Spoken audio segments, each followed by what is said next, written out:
আলোক হাসান নির্মাণ করছেন টগর সিনেমা।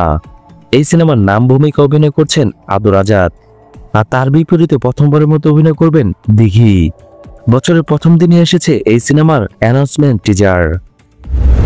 টিজারে দেখা যায় ছিন্ন ভিন্ন মরদেহ পড়ে আছে, এর মধ্যে দিয়ে একটি লাশ টেনে নিয়ে যাচ্ছেন ভয়ঙ্কর এক ব্যক্তি। পাশে দাঁড়িয়ে অসহায় দৃষ্টিতে তাকিয়ে আছেন এক মেয়ে। মেয়েটি যখন দাঁড়ায় তখন তার দিকে তেড়ে আসে এক অস্ত্রধারী। সে অস্ত্র দিয়ে আক্রমণকারীকে কুপিয়ে হত্যা করা হয়। এমন উত্তেজনা থ্রিল দিয়ে তৈরি করা হয়েছে টগর সিনেমার টিজার। অসহায় মেয়েটি চরিত্রে অভিনয় করেছেন দিঘি। আদর আজাদ বলেন, এই প্রথম এমন একটি চরিত্রে অভিনয় করছি যে চরিত্রের মধ্যে তামিল আর বলিউডের ভাইব কাজ করছে, এটা ভিন্ন কিছু হতে যাচ্ছে।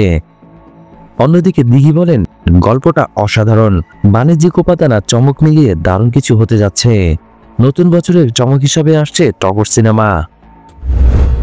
রক্ত আর প্রতিশোধের গল্প নিয়ে ফেব্রুয়ারির প্রথম সপ্তাহে এই সিনেমার শুটিং শুরু হবে বলে জানিয়েছে নির্মাতা আলোক হাসান। দিঘি আর আদর আজাদের জন্য রইল শুভকামনা। ভিডিও ভালো লাগলে অবশ্যই লাইক দিবেন। পরবর্তী ভিডিওগুলোর জন্য অবশ্যই চ্যানেলটি সাবস্ক্রাইব করে রাখবেন।